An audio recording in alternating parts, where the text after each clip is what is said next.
My name's Mark Thorpe, and I've got the absolute privilege of chairing this session with our change makers. 2 years ago, the MRS created an award for ED&I change making, and these guys were in the shortlist of the second year. And the reason for holding the session today is so they can talk about their experiences and their thoughts, but we can also learn from them. And also as an organisation, so as market researchers and the MRS, we can celebrate what they've done, because we live in a world and an industry where change is really, really important across a whole range of levels in ED&I. So what I'd like to start off doing is just to give each of the change makers 60 seconds to say who they are and what they did in terms of their submission for the Change Making Award last year. So over to you, Siobhan. Thanks, Mark. Hi, everyone. My name's Siobhan Gates. I am currently the Impact and Evaluation Lead at a charity called Frontline. The work that I've been doing over my career as a social researcher has been largely about kind of creating space for researchers of colour. So at various organisations I've set up EDI groups where they didn't exist, but the most impactful part of my work and the work that I enjoy the most and I'm most proud of is setting up a professional research network for social researchers of colour that just really provides space for us to meet each other and support each other on a regular basis, and filling in some of the gaps that in terms of support that we're not really getting from the organisations that we work at. I should say Siobhan's always also hugely modest, because she won the Changemaker Award, the last one. So, and there were some really, really good submissions. So, yeah, it's worth a round of applause. Christina. Hi everyone, I'm Christina Lai. I am a user researcher and design lead at Kainos, a tech consultancy with over 8 years experience. So I have a passion for inclusive and responsible tech. I'm also on the steering group for MRS Unlimited, focusing on best practices for disability and neurodiversity focused research. My entry for the Changemaker Award last year was based on the concept of a manual of me, which is a quick start guide to empower teams to share their working and communication preferences and learn to get the best out of each other within a team. And I provided inclusive hiring and retention recommendations for my company. I should say that after hearing Christina talk about the Manual of Me, we adopted it at Truth, and all the seniors have gone through that to just really understand how we are turn up as human beings, and it'll be something we do for the whole organisation. So thank you. Katja. I'm Katja. I work at Channel 4. I'm a senior research exec on the advertising research and development team. And I'm also recently joined committee of the MRS Inclusion Pledge as well. So my entry was mostly around kind of the thought leadership work that I do at Channel 4 with amazing research agencies like Gemma from Tapestry. Basically, my dream when I went to Channel 4, and I was very explicit in my interview, was I want to be part of the catalyst for making representation better on screen. Don't know how that's going. Don't know whether that's part of my role or whatever. That's what I want to do, and they managed to really pave that path for me to be able to just run with it. So I've been working on a project called Mirror on the Industry with Gemma. That's all about auditing every year how representative ads are, and going out to the industry and encouraging brands to really improve that representation and portrayal. And I've also been working internally on an initiative called Black in Business and providing insight to really show Channel 4 basically how unequal the playing field is for black-owned businesses in the UK, when that comes to kind of mentorship, their actual knowledge, their networks, but also being on screen. We don't see a lot of advertising from black-owned businesses on screen. So I've been working on that as well with Channel 4, and they've now launched an initiative that gives free advertising space to black-owned businesses and mentorship. So that's kind of what I've been working on since joining. Thank you, Tom. Hi everyone, so I'm Tom Richer. I'm a disability and age inclusive researcher at Open Inclusion, and they're a disability and age inclusive research company. I also co-chair MRS Unlimited, with Christine from Open Inclusion and Christina. And I also founder of the Bridge Between, which is a sort of research community for disabled and neurodiverse sort of siblings and family members.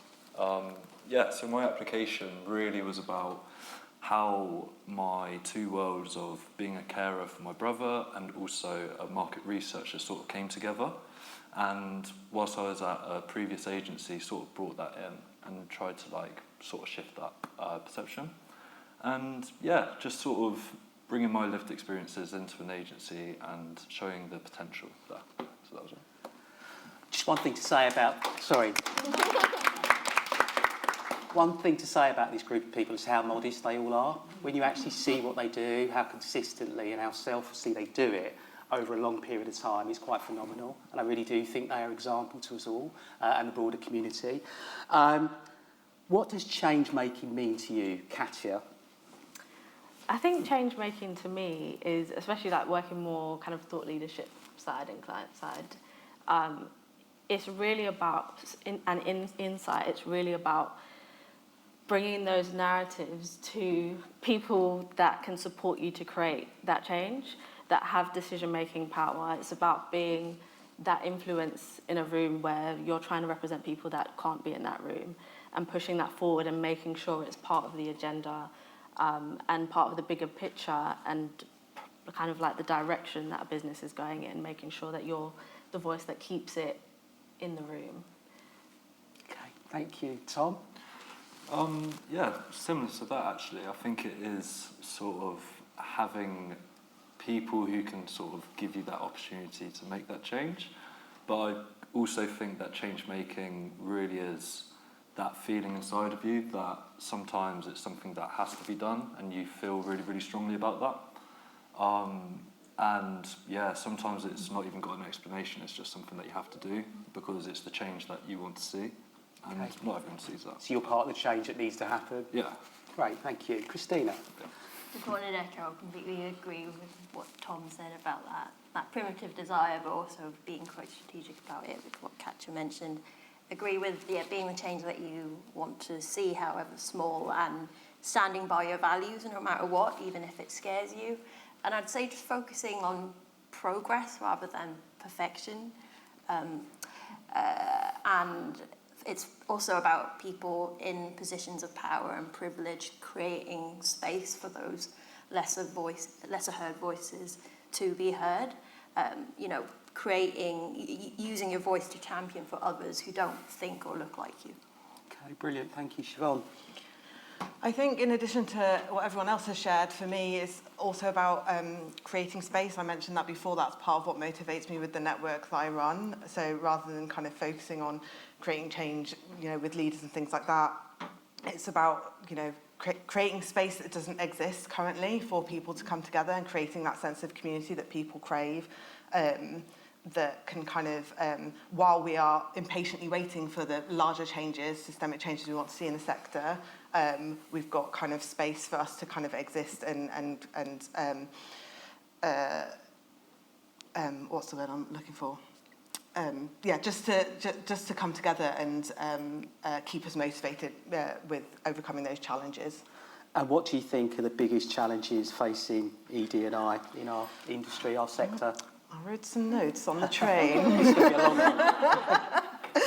one. There's a couple of things that kind of came to mind immediately in thinking about this question for me. I think one of the biggest challenges I've seen through the network is that just the persistent challenge with leadership in the sector, people not being willing to kind of do the hard self-reflecting that's needed to make changes, and it's not just about kind of, let's get more people into the sector at a junior level. It's thinking about kind of diversifying leadership and thinking more radically about how we can do that and not just going through the traditional kind of recruitment and promotion channels. Why do you think that's not happening?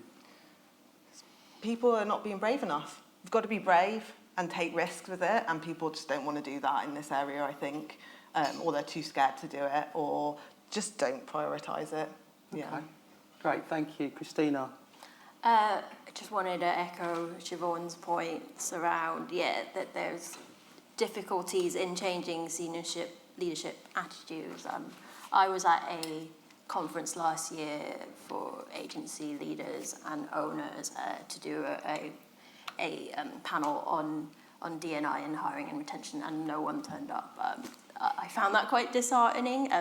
The attendance was focused on talks on AI and how to save money with staff.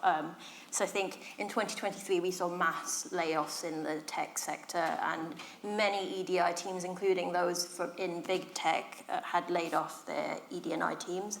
There was a forced return back to the office, effectively just undoing the closing of the inclusion gap that happened during the pandemic, and that's completely undone that. I'd also say one of the biggest risks is in with AI on the D&I side. I don't think it's necessarily about machines taking over workers' positions, but preventing people from getting a role at all through things like CV screening. For example, if you have a biased person who is bringing a hiring manager who's bringing their biases and screening CVs, imagine that being amplified at a mass scale through AI and the harms that are being caused through that, the discrimination and legal risks around that. So just one example. Thank you. Tom, what do you think? Biggest ED&I challenges that we face? I think sometimes it's about just getting the right people in the room for it sometimes for me. That feeling, when it just feels like the one person, I'm not too big on that. I kind of like to feel that there's like a support network around it, at least. But yeah, just more people in the room for me. Okay, great. Thank you, Katya. I definitely agree with that. I think more people in the room is definitely what's needed. Sometimes it can feel a bit like exposing and a bit, sometimes you're at risk for some of the things you're standing up. You're going against people that don't even think about some of the topics that you're thinking about. And so it can put you in quite a difficult situation when you don't feel like you've got that support. The other thing that I think is quite challenging when it comes to EDI is it can quite quickly get put on the back burner when something bigger comes along. So you think about cost of living crisis and a recession and things like that. Like we kind of spoke about it a little bit in our pre-conversation. But it's all so heavily interlinked. But when something bigger comes along, that's the first thing that kind of we'll come back to that.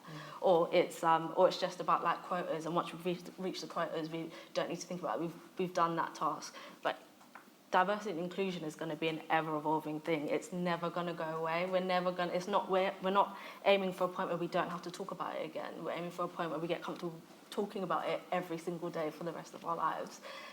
So that's what I think some of the challenges is with kind of senior leadership, is keeping it on that forefront and making them aware that this is not going away. This is a forever thing. Do we think ED&I is losing relevance? I wouldn't say losing relevance, it's just losing, people are less focused on it now than they were. Yeah. I think there was a refocusing on it in 2020 that seems to have kind of, at least for me, And that's now shifted, gone, yeah. is it? Or not completely gone, It's but not shifted. gone, but yeah, and you see, like we see it kind of in advertising. You will see like a big influx in representation of, for example, black people off the back of Black Lives Matter, and then you kind of see it dwindle off, and that means it's falling off the agenda when really we got it to that point. Let's keep it there. Let's keep this as a focus now that we've put the attention and care into it.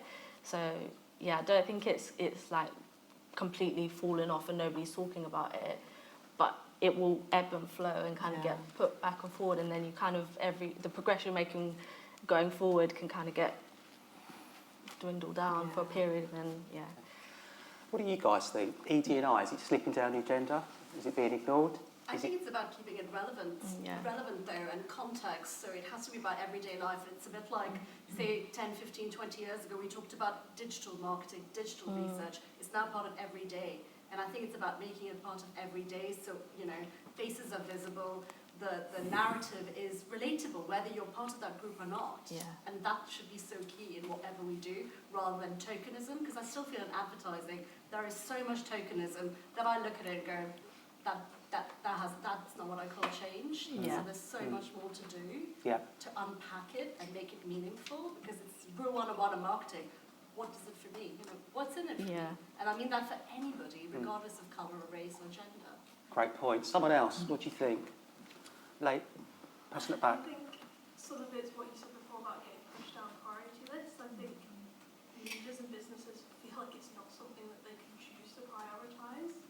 It's just part of being and having a company that's successful. I think I understand, obviously, you're working companies that need to make money, but as soon as that becomes tough, you can't just like drop the stuff that in your mind for whatever reason is harder to deal with. And I was also thinking, one of you were talking about like how we recruit people into the sector as well, and I think there has been some good efforts made there. I think things like the apprenticeship, which I'm really pushing for in my own company as well, actually helps with some of that. There's definitely intersectionality there with things, but I do think as well, I wonder if we put enough pressure on our, like the classic research agencies, and probably a lot of the big recruitment agencies, I think particularly research agencies lean on a lot, whether we put enough pressure on there, and whether we could do more to put maybe pressure on them as well.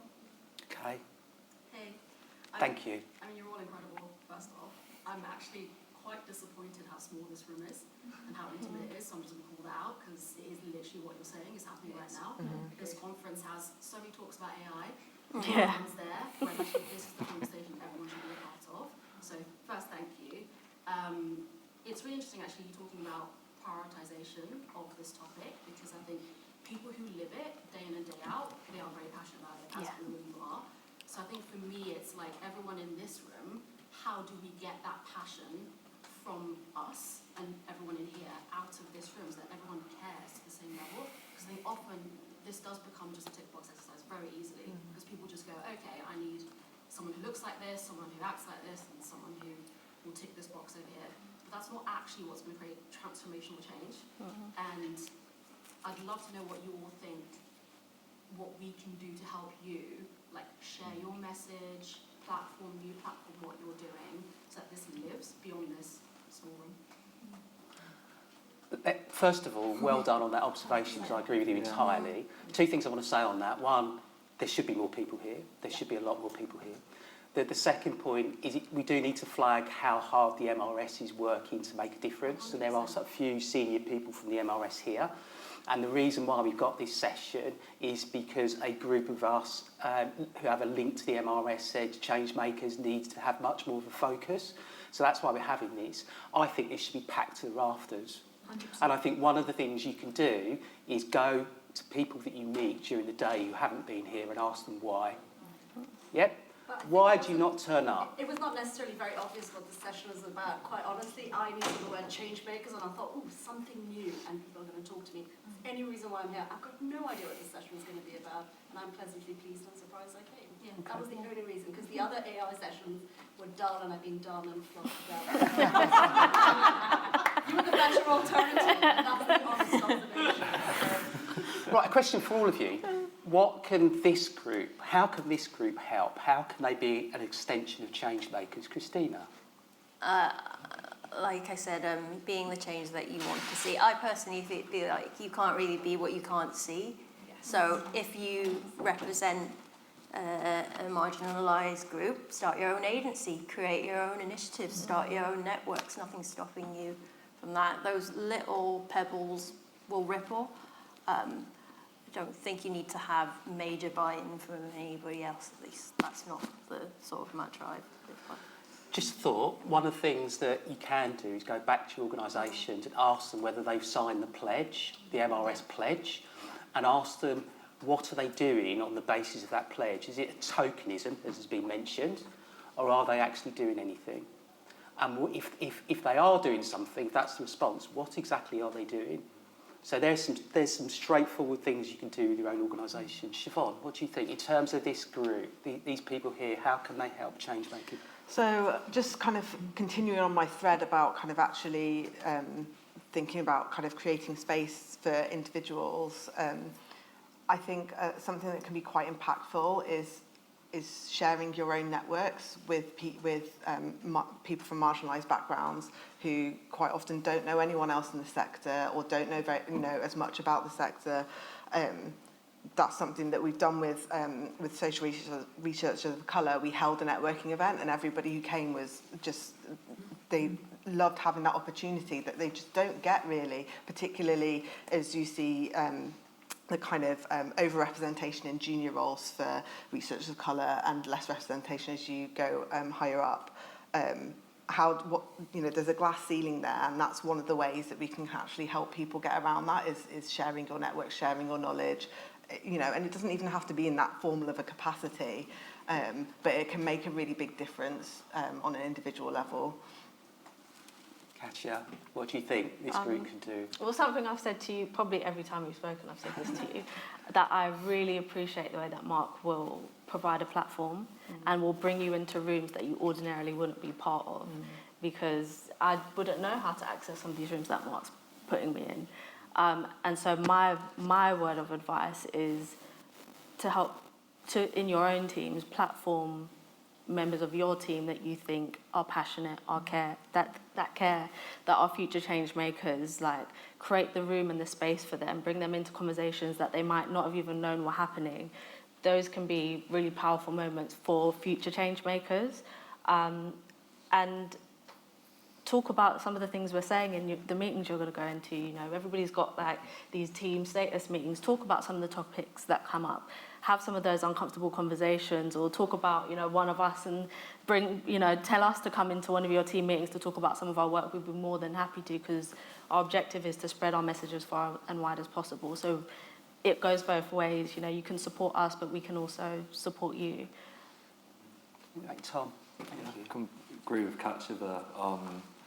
But yeah, I think internally, like in our work, I'd always just look for that opportunity, because there are lots of opportunities that we can be inclusive. It's just sometimes we might not feel that we can, and then sometimes we might not actually be aware of those opportunities. But then I also think like outside of our work too. So actually like community engagement, and actually, not everyone's a research participant, people as well, and like if there is that opportunity to be in a space where someone else is there and you can provide help, I'd recommend that. Sinead. Thanks, Mark. I'm going to stick my neck out here, and hopefully the MRS team and events team won't kill me, but I think when we have that, Christina, the event you talked about that happened in November last year, and I was there and I saw it, and I was just, I think it was horrible that people didn't want to engage in that topic, and I don't think we give them a choice. I think when we have that event next year, Jay, we give you guys a platform, we make those conversations happen, we bring your stories to the people who aren't listening to them at the moment, because it's that important, and I think it's not an option to engage with these topics. It has to be core to how people are running businesses within the sector. I think we need to look for what opportunity we can to help those conversations happen and structure ways for that to happen in a way that people clearly aren't opting into, and we need to give a bit more of a stronger, firmer push in that direction. Thanks, thank you, Sinead. Just absolutely same, Sinead. We've had this conversation where I think, I'm not going to look at Jane, and I said, these sessions need to be opt out and not opt in, and I think that, I understand and the function of today, but, I think for maybe a lot of the people out there, it's not necessarily that they don't care about it, but you have to physically make them go, I am actively deciding not to come to this, and make it more of an active decision, so don't make it opt-in. Kind of go, we've signed you all up for this session, so if you don't want to come, that's fine, but you need to tick this box, and just make it more an active not to attend them. Just Thank you. Echoing the point that has been made of admiration for Truth for providing this platform and not doing it as a flash in the pan initiative just the one time, but standing by it, even though engagement and footfall wanes, as is evidenced by today. I feel really moved by hearing about each of your actions and the understatedness with which you speak about it. I'm so happy to be able to bear witness to it. One thing that does concern me is that heartbreaking lack of engagement, as evidenced by a zero turnout for that particular session there, which I think is just such a sad image. And so what occurred to me then is just that I think one thing that befalls us is to make sure that you're all protected from a kind of pastoral point of view, whatever that looks like. Whether it's somebody doing informal mentoring or taking you for a coffee from time to time, just to make sure that you don't feel like you're on your own. I founded Pride ages ago, and actually really benefited from that pat on the shoulder. A nice lunch with you, Jane, at that moment was. Well, but you know, just a moment like that, I think it makes you feel like you're doing something that is worth persisting with. Now, you know, the other call to action, what can we all do? We've also benefited at MRS Pride from a long-standing sponsorship from YouGov, who have been paying very generous sponsorship for 6 or 7 years. And I think that is a way that people can really help each of the networks, is to sponsor them in order to give the networks money to make things happen with and run socials with. And I think for MRS Pride, we benefit from a certain kind of fun and glamour of the rainbow and parties, and so it's quite an easy one to get sponsorship for, whereas for other communities like socioeconomics and Unlimited, I think it's, forgive the crude term, but not quite as exciting and colourful, and some of the work, you know, like you do with Sample, it's just not glamorous, but you put so much effort into it. And it's really important. And you put, like, Bex put so much time into it. And so I guess what I'm saying is that perhaps another way that we could help is to make sure that you're all looked after in terms of your own emotional resources, and also to stump up some money to help you get things done. Yeah, I would agree entirely with that. I mean, I don't know if anyone wants to respond to that from the team here. That's why I set up the network that I run. It's not associated with any kind of professional organisation. It's just, you know, it's just kind of organically came out of a need for support for each other. And yeah, and cash flow is a real challenge. One of the committee members is here, Lashanda. We run the network with 3 other researchers, and we're all doing it voluntarily in our free, you know, and it's kind of, we're, I think, all lucky that for most of us where we work will let us have a bit of space in our schedules to do that work, but still, you know, we can't run socials and run a mailing list and, you know, actually facilitate, you know, we try to facilitate events. Ideally, we'd have them multiple times a year, but we just don't have the resource to do that. And so, yeah, cash is definitely key.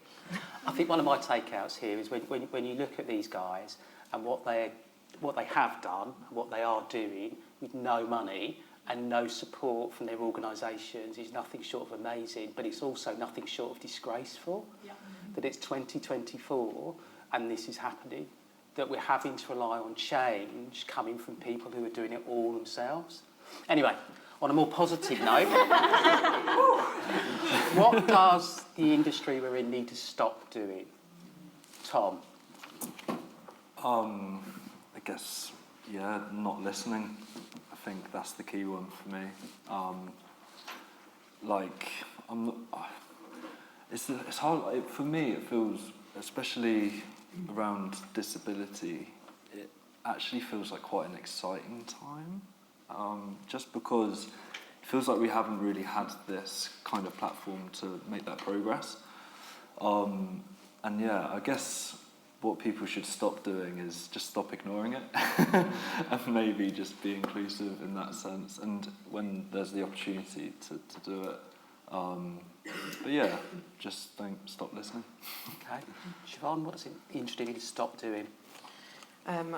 I wrote on the train this morning, stop pretending that meritocracy works. Sounds quite heavy. But I just think that, you know, it's not enough to kind of think, oh, we've got these systems in place for like recruiting people and promoting people and not changing them. They're not working. There isn't representation. There isn't inclusion. So like we need to stop pretending that those systems actually work and actually think more, you know, I think some places have started using some kind of what they call blind recruitment tools like Applied. They also don't really work that well. There's a lot of problems with them, and we need to think more outside of the box in terms of how we're getting people into the sector, keeping them in the sector, and getting people in those leadership roles to actually create change. Thanks, Siobhan. Christina? Yeah, echo a lot of Siobhan's points. There's a few strands there. One is around paying lip service to ED&I and asking marginalised groups to do the work and educate you when you can be very doing that yourself. And the bit around AI and throwing solutions at problems without properly looking at the anticipating and mitigating the risks, particularly towards marginalised groups. So those Brilliant, things. thank you. Kasia, same question. I agree with everything that's been said. I think what needs to stop is exactly that, like talking the talk but not walking the walk. You know, we can all make it look like we're doing amazing things and what we believe and this and that, but when you go beneath the surface and you look at policies and you look at the way staff feel, you look at, you know, you do inclusion surveys and they're not necessarily telling the same story. I think that's what needs to stop. I think we need to be really looking internally, making change, and then we can talk about how well we've done rather than trying to take all the credit for things that we're not necessarily there yet with. So what do we need to do more of? What are the key things for you? There's a lot that we need to do more of. But back to Tom's point, I think there just needs to be so much more listening. We need to be way more connected to each other and to the communities that we're trying to support.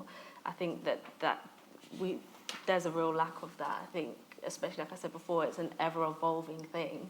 The conversation shouldn't ever really stop when you're working towards being more inclusive or making your teams more diverse. You know, it's always going to be evolving. So I think we need to be listening a lot more and amplifying the voices so that they can be heard. Thank you. Siobhan? I think psychological safety is really key in all of this in terms of actually being able to reflect honestly about kind of where we're at and what work needs to still be done. You can't create change that's actually lasts and meaningful without being able to honestly reflect, and you need that psychological safety in organisations to be able to have that reflection and to be able to be honest about where you're getting things wrong and where changes still need to be made. Like Kasia said, it's not about kind of, you know, saying, oh, we've done this and the job's done. It's about kind of keeping on having those conversations, keep reflecting, keep doing the work. Christina? The way that I'd see it is presume harm and look beyond your immediate users and stakeholders to broaden that definition to include non-users, broader society, environment, and just anticipate and mitigate the harms around that. And then secondly, in regards to the hiring side of ED&I think there's a lot, there are actually easy things to implement. It's not necessarily a radical change, whether it's reasonable adjustments, even things like just giving people more time or giving interviewer questions in advance, just really sort of looking at holistically what are the little things that you can change that could make a big difference to not just marginalised groups, but for everyone entering the hiring front. Thanks, Christina. Tom? There's like two things, but I think this idea of making like it a standard, like benchmark we need to find like a benchmark for what is inclusive and what is ED&I, and kind of just standardise that in whether that's in our interview practices, whether that's in like recruitment, like just 360 of that. I think that's all I've got for that one. Sorry. What do you guys think? So what needs to happen in this industry that we work in from an ED&I perspective? Thank you. Firstly, I just want to say thank you for being the catalyst for change, and don't stop doing it. I know it's difficult, but thank you for doing those. I just want to say a couple of things as well. So Tom, tomorrow my organisation are running a workshop with representatives from cross stakeholders about conducting research with people who have disabilities. Talk to me afterwards. Let's see if we can get you to that session tomorrow. Yeah, cool. And that's bringing together charities, research people, recruiters and everything. So let's see if we can get you to that. The other thing I just wanted to say is when we come back to the conversation earlier about what can we do outside of this room, what can we take away. I had the fortunate position of doing a project with a client who wanted to understand exactly that. They looked at their own industry. It was a professional body. They looked at their own industry, and we looked at different marginalised groups within their organisations, and what they had groups and social events, they had lunch and learns, they had, but what was happening in these allies were turning up, everybody in the room, and you're preaching to the converted already. So we actually had those conversations about what you can do. And there is no magic answer, but one of the big things is get the senior people in the room. It starts at the top. And if the senior, but everyone in this room, I'm going to be, everybody in this room is youngish, or the majority of people in this room are youngish. And actually, the people that are making those, being those people that are visible, those people that are making those decisions, those people that are leading culture are often not the people in the room. So that's one of the things. It's not I'm not saying it's our responsibility, but that's one of the things to take away is if you can get the senior people in the room. And I suppose the other thing is just to say that I'm fortunate that client has agreed to talk about how they integrated their learnings, and I'm going to be having a conversation session with her at MRS Pride session later in the year, so come along, listen. But maybe the very point that it's at MRS Pride is the problem. Maybe that's what we're saying, is that actually it shouldn't be put into that window, it should be more mainstream. So I just wanted to kind of throw out those things really. Thank you. I think that lady. Okay, thank you. That's so nice of you. I was just going to say, you talked about prioritisation at the beginning, but I actually think that there's probably a different word that we need to start saying, and it's integration. I think only when you can integrate it into every aspect of the business, and I think that does take senior people, to your point, is when change will happen. So from your systems, your hiring, to every single aspect, because I don't think prioritisation works. I think that is paying lip service to it. So you'll prioritise an event, but that might not necessarily change the actual structure of your business. I think you probably need to be talking about integration a bit more. Thank you. Lady at the back. I just wondered, Cassie, it seems like you've had quite a lot of success getting this issue heard amongst senior leaders.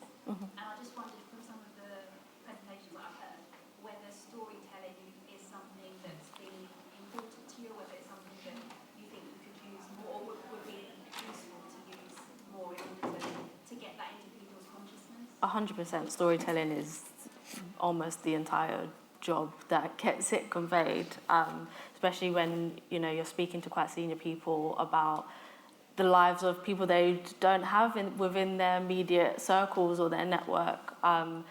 So storytelling is super important, and obviously I'm presenting to advertisers all the time, so I'm telling them, take these people's real life stories and put them on the screen. Like, it's not, people I feel like really overcomplicate just understanding what normal people are doing, what their lives are like, what intersectionality comes across as in people's day-to-day life. And so storytelling is a massive part of it, and it's a massive part of getting senior stakeholder buy-in in understanding where change needs to happen and how they can support. I have been really blessed, and like I said, I came to Channel 4 because they have that's their remit, diversity and inclusion. So I'm kind of given an open door to be able to really run with it, which I've been very privileged to have.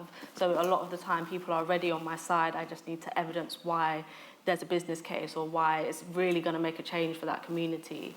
But yeah, I think storytelling is everything in this. Yeah. Anyone else? Probably last question, I think. It's not a question, I just wanted to say that, obviously Changemakers is a relatively new initiative for MRS, and it has been really successful when we get such amazing entries, but just kind of on the, one of you said progress over perfection, which is just my absolute dream. And just to point out that last year the Changemakers had an event, but it wasn't at main conference. This year it's at main conference, and yeah, maybe the turnout isn't great, but we managed to move it, and MRS really did listen, and they moved it from being its own thing, please come out separately to listen to the Changemakers, to being at main conference. And it's not perfect, but that's definitely progress. So I think. And also, from the first year to the second year of the award, we got 3 times more submissions. So that shows that people are starting to recognise this is something that's good and something they need to be involved in. But I'm just very conscious of just rounding this up by just saying how brilliant you guys are, and how much of a privilege it's been to be doing various things with you over the last sort of 6 months or so. So if you could give them a round of applause.